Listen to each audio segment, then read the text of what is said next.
Hello guys! Welcome sa aking day 2 sa aking monthly demo challenge. So, ito na nga.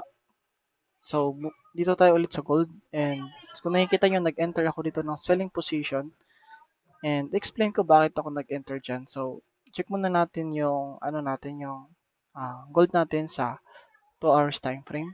And kung makikita nyo dito, yun nga yung sinabi ko nakaraan, yung sinabi ko kahapon is babalik siya dito at i-reach niya to dito. Kaso nga lang, tingin ko parang hindi na kasi nga nung tinignan ko siya sa mababang time frame dito sa sa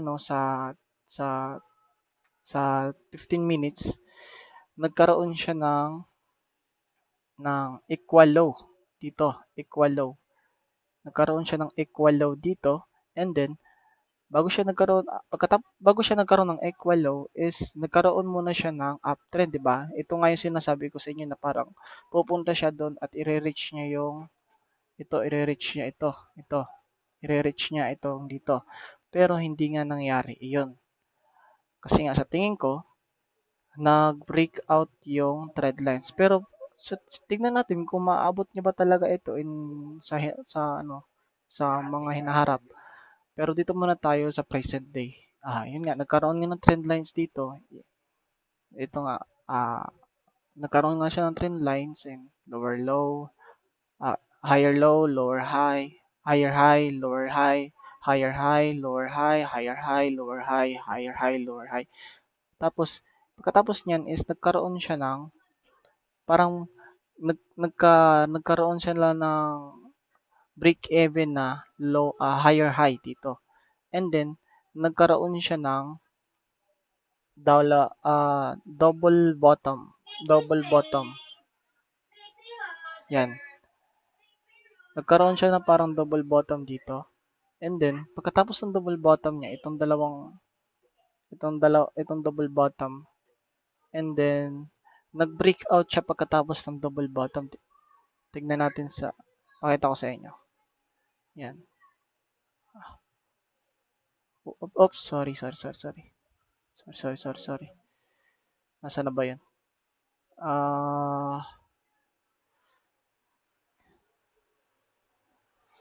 Wait lang guys So, sorry guys kung naano yun. And ito nagkaroon nga siya ng double bottom dito. Yan. Nagkaroon nga siya ng double bottom. And then, pag nakakita tayo ng double bottom? Pag nakakita nga tayo ng double bottom, katulad ka ng sabi nila, pag nakakita nga tayo ng double bottom, is downtrend. Diba downtrend pag double bottom? Pag nakakita tayo ng double bottom, ganyan, pwede siyang gumanyan, no? Downtrend. Pag double bottom. And yun nga, may nakita tayong double bottom, isang confirmation na yun na bababa yung trend lines. And then, yun nga, pag double bottom is nag-breakout nga siya sa ginawa natin trend lines ito. Nag-breakout nga siya. Nag-breakout siya. Pagkatapos niya mag-breakout is may nangyari dito sa resistance na to, sa support na to. And then, niretest niya niretest niya dito. Pagkatapos niya i-retest dito is nagkaroon siya ng confirmation candle. Maganda sana dito kung masubaybayan ko to dito. Ito, confirmation candle. Yan, confirmation candle. Ano bang tawag natin sa confirmation candle na yan? Yan ay tinatawag nating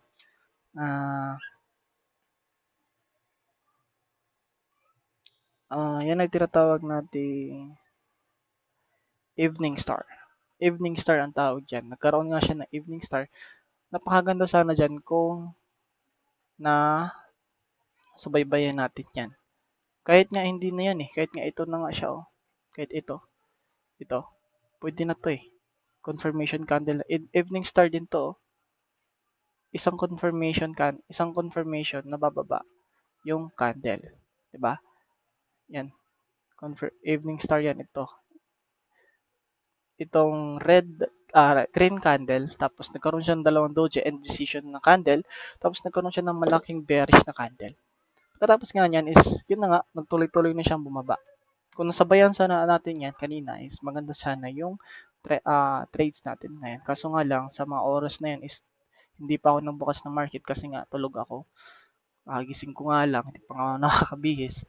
So, yun nga. But, inabangan ko na lang siya dito. Hinintay ko siyang mag-breakout dito. And then, mag-breakout siya. And then, nilagyan ko siya kanina ng Fibonacci. Ito. And paglagay ko ng Fibonacci, ang resistance ng nilagay natin, pasok siya sa 0.5. Wait lang, pakita ko sa inyo. Pasok siya sa 0.5. Ito. Pasok siya sa 0.5.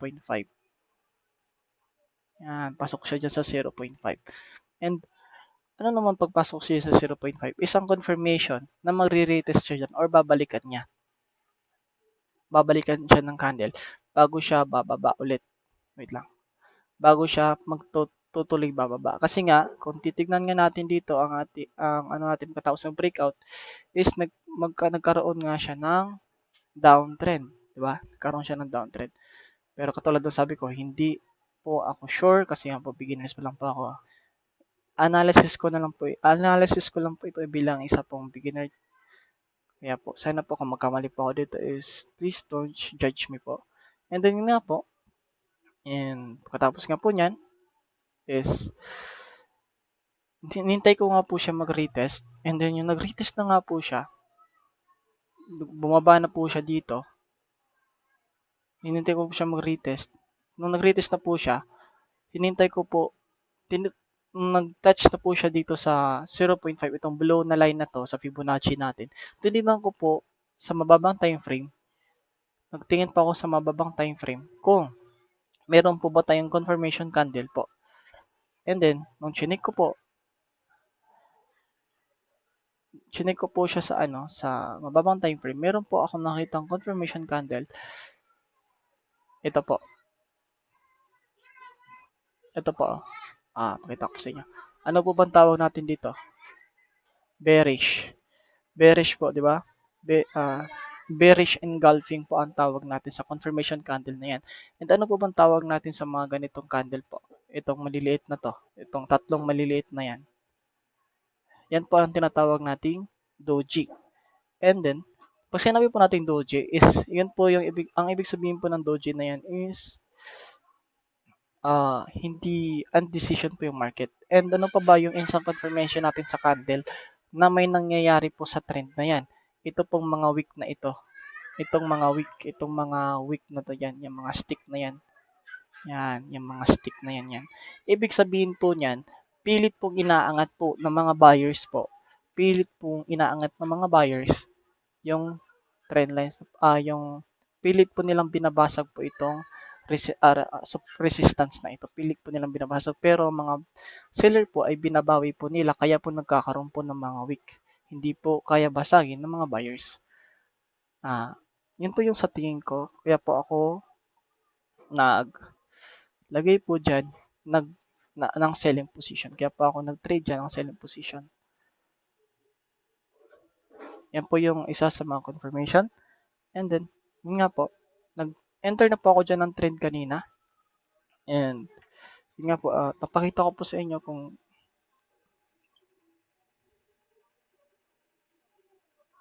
ito ang trade ko for today. Yan pa lamang po, nag-aano pa lamang po siya, hindi pa po siya totally nag-aano. Wala pa siyang totaling dollar cents pa lang po. Pero, that's good lang kasi nga hangga't hindi po ma-hit yung TP, SL natin is may chance po siyang ma-hit yung TP. And then, meron pa po akong hinihintay sa Euro USD. Punta po tayo sa Euro USD. Ito po yung Euro USD. Katulad nga, ito pong Euro USD po is hinihintay ko lang po siya. Check po natin yung 4 hours po. Ito po sa Euro USD po is nakikita naman po natin dito is meron po siyang downtrend. Kaso nga lang po is nagkaroon po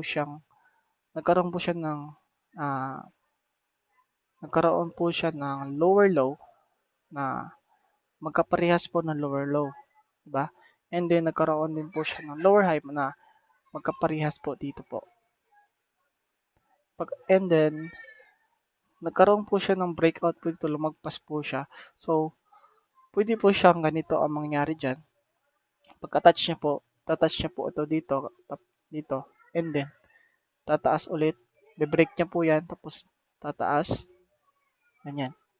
possibility lang po yan na mangyari. Or naman, pwede rin ganito, yung pag-touch nyo dyan, magkanyan, and decision po yung market, and then, pwede po siyang bumaba or tumaas po. Or pwede nga po ring hindi na. Pwede ring hindi na po siya mag-ano. Pwede rin pong ganito lang, yung tatouch siya lang po ito and then bababa. Babalik po siya dito sa trend line na to. Pero katulad po ng sabi ko, sa tingin ko po is ganito nga po yung mangyayari sa kanya.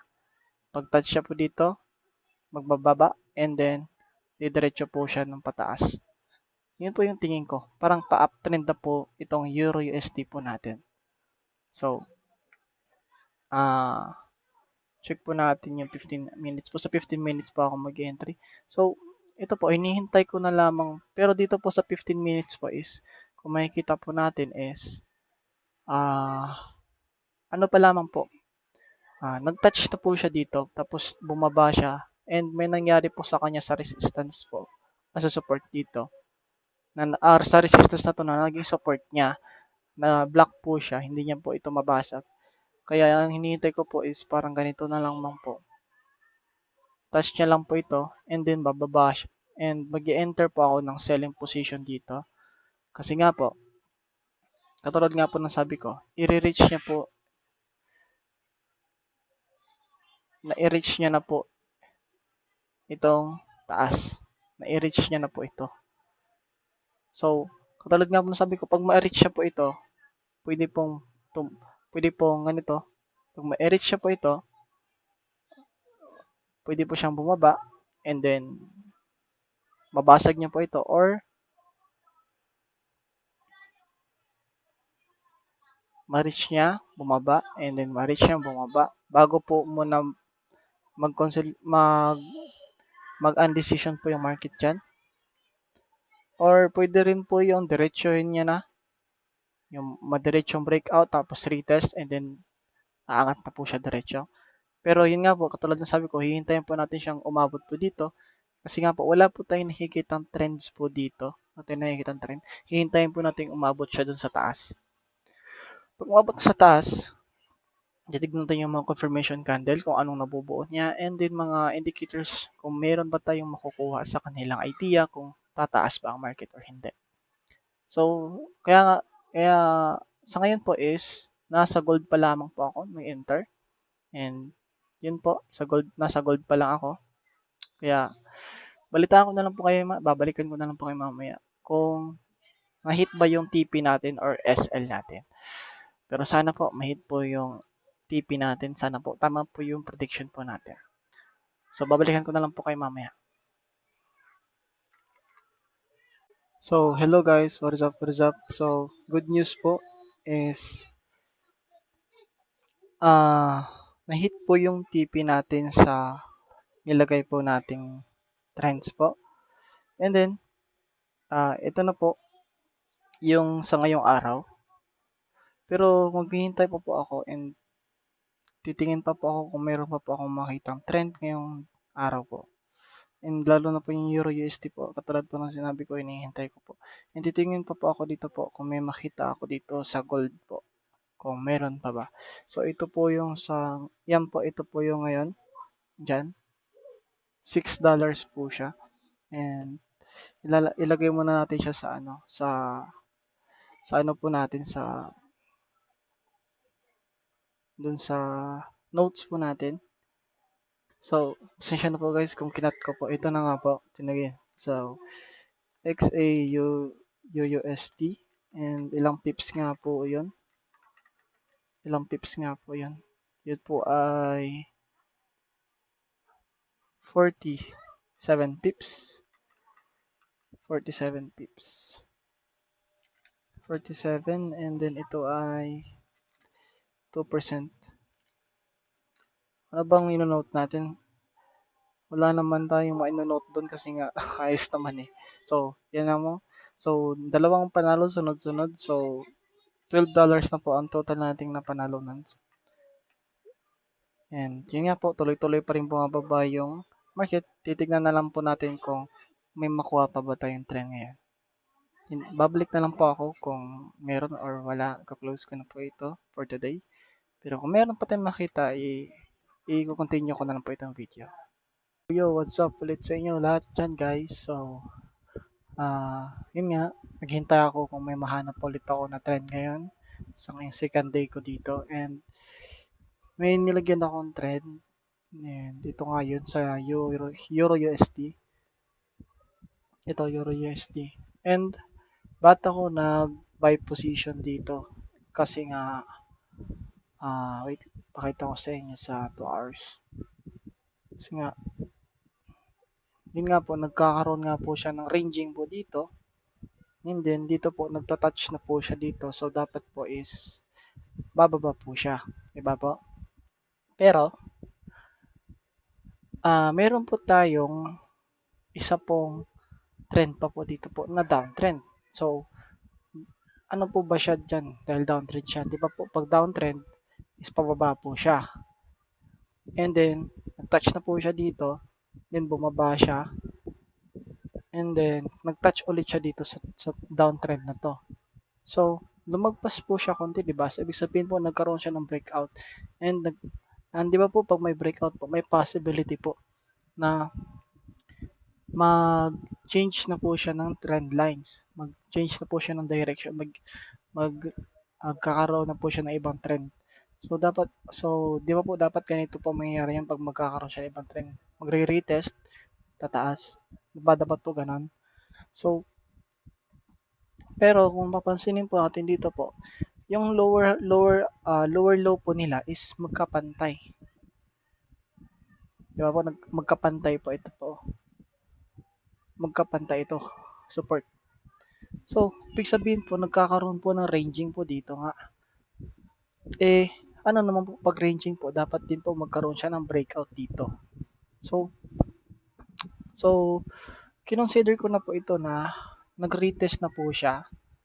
Kasi po nag-touch naman po siya dito. So, kinonsider ko na po siyang retest. So, ang ano ko po dito po, bias ko po is magbabay na po to. Hindi na po ito for selling. So, buying na po ako dito. And then, nung tinignan ko po sa 30 minutes, 15 minutes ko pala is, meron po akong nakitang, dito po ako sa 3 minutes po is, ano po, well, napakita ko po sa inyo sa 1 hour, yan. Ito na nga po yun, mali. Ito na nga po, nag-touch na nga po siya. Ito yung trend lines po, yung downtrend. At ito yung retest niya. So, ang ano ko is, kung magre-retest siya, bababa po siya dito. Pero pati palagay ko lang, hindi na. Aangat pa to siya. Aangat na to siya ganito. Aangat na to siya dito. And magre-ranging siya dyan. And then, diretso na yan siya. Magbe-breakout. Sa tingin ko lang naman. Kaya, dito, nag-buy position ako dito sa 15 minutes. Kasi nga, meron din akong nakitang confirmation candle na 3 white soldier. Ito yon. Yan. Yung dalawang blue na candle na yan. Blue ba yan? Green? Basta, yung candle na yan. Yan yung ano, 3 white soldier na candle. So, yan yung pinagbasehan ko ba't ako nag-buy. And then, kung mapapansin po natin dito, sa support po, itong support, meron din po yung 200 MA natin. So, ano ba yung 200 MA? Di ba po ang 200 MA po is nag-a-act din po siyang support and resistance. Ano po nangyari nung touch na po nila yung 200 MA, itong line na to, itong indicators na ito. Di ba po nag-react, nag-bounce po siya. So, ibig sabihin po, dalawa po ang dahilan bakit hindi po siya mababa. Unang-una sa lahat, meron tayong support, itong support ito. And pangalawa is meron tayong 200 MA na nag-a-act din na support sa kanya. So, dalawa yung nagharang sa kanya. And isa pa, nagkaroon na po siya ng ranging po dito. So, pag sinabi po natin ranging po, di ba, is ganito. Ganyan po yung ranging. Ganyan. Ganyan po yung ranging. So, isa din po yan sa dahilan ba't po hindi po siya bababa at tataas po siya. Kasi yung ranging nga po is up and down, up and down. And meron tayong support na naghaharang and meron tayong 200 MA na naghaharang. And kung titignan nga po natin sa 2 hours, katulad po ng sabi ko, is nag-breakout na po siya dito sa trend lines na ito. At pag sinabi po natin breakout is magkakaroon po siya ng switch na trend. So downtrend tayo, 'di ba? Ano ba yung pwede niyang i-switch? Is uptrend or ranging. Pero sa tingin ko po is uptrend po ito ngayon, or magre-ranging muna saglit tapos mag-uptrend na. Kaya nagkakaroon ng breakout. Kaya po ako nag-buy position dito. And ngayon po, ito po, sa ngayon ito po siya, for $44 po. Yan. Yan. 46 cents po wala. Hindi pa po siya ano. Kasi po ito ay ano lang man po, 13 pips lang po and 10 pips po yung SL natin. So 1:1 lang po siya. Kung matalo man tayo, ayos lang. Kasi nga, katulad po ng sinabi ko is risk your own money. Mayroon ng nagre-risk management naman po ako. Kaya ayos lang naman po. Kung aabot na po siya sa gitna dito, is i-break even ko na lang po siya at hindi po ako sure kung magbe-videohan ko po. Pero update ko na lang po kayo kung ma-hit po yung TP natin or hindi. Yun lang po. So, hello guys. So, nag-trade ako sa gold ngayon. Ngayong araw na ito ulit. Nag-sell ako dito kasi nga akala ko is bababa siya. Kasi nga, makita nyo may resistance tayo dito. And then, makikita nyo nga, marami siyang weak dito. So, nag-sell ako dyan hanggang dito lang. And mali yung prediction ko, mali yung basa ko. Akala ko kasi okay na tong confirmation candle na to, itong dalawang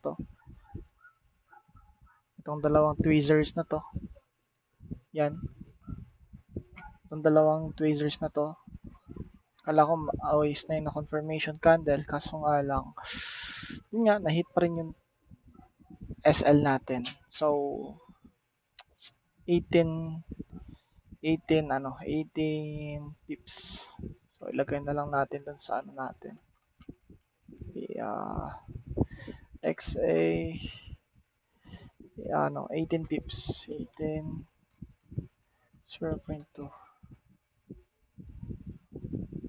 Sorry. 2%. Lagyan natin ito ng 2%. 2%. Yan. So, yun nga. Pips. Lagyan natin ng negative pala daw ito. Negative 18. Yan. Dalawang panalo, isang talo. So, talo tayo. Pero ayos lang yan. Katulad ng sabi, we learn from our mistakes. So, matuto na lang tayo dyan na hindi talaga lahat ng trades na nanalo. So, yun. And may trade pala ako dito sa Euro USD. Sorry, nagalaw ko. Ito. Nag-trade ako dito kasi nga, kung makikita nyo nga rin, meron siyang Morningstar dito and meron siyang nag-ano po siya, re-ranging po siya dito. So, nag-buy po ako dito pagkatapos po ng Morningstar po. Itong Morningstar na to.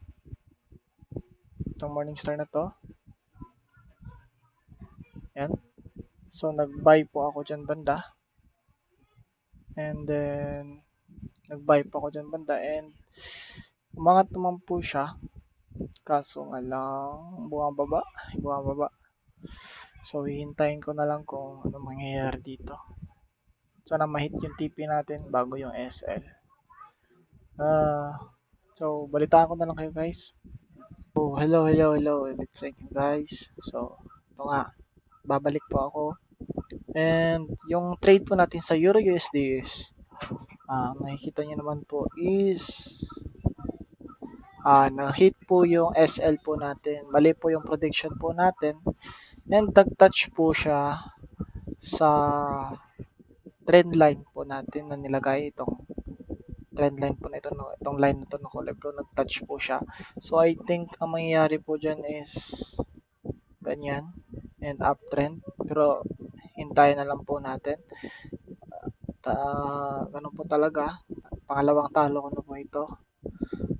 So dalawang talo ko po yan ngayong araw na to. And ilang pips po ba ang natalo ko? 10 pips. So ilagay na lang po natin doon sa ano, Euro USD. Ano ba yung ano ng Euro? Euro USD. USD. And then negative 10 pips. 2%.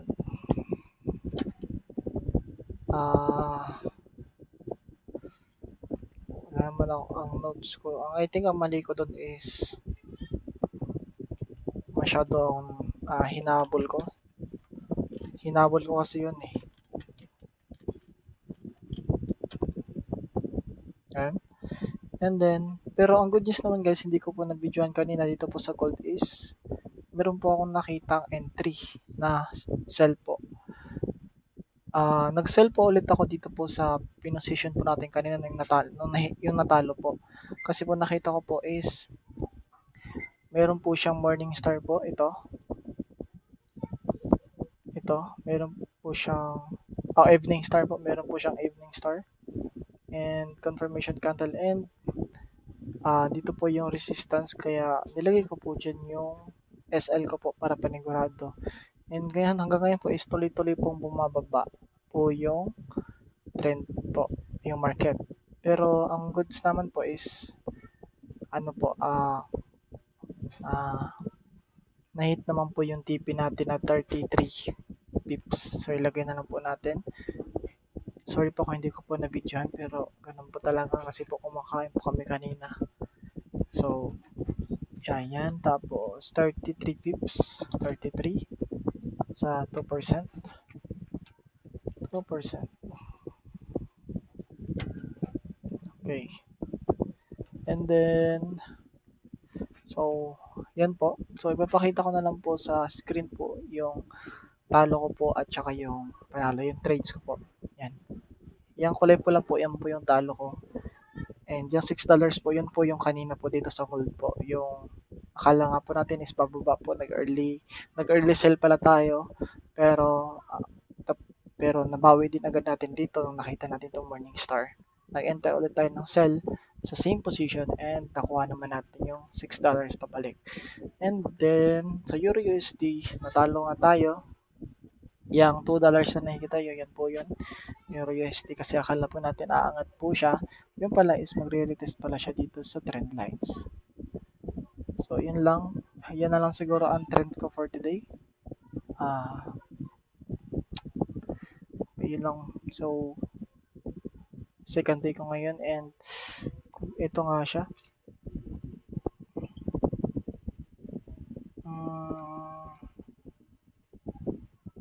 Ito nga lahat yung trend ko today. Itong apat na to. Yan. Ipapakita ko na lang sa screen kung hindi nyo nakita. And then, yan nga lang. And bukas ulit sa day 3, I think. So, hanggang dito lang at yun lang. Nice trading. Kumita pa rin tayo ng $5 ngayong araw.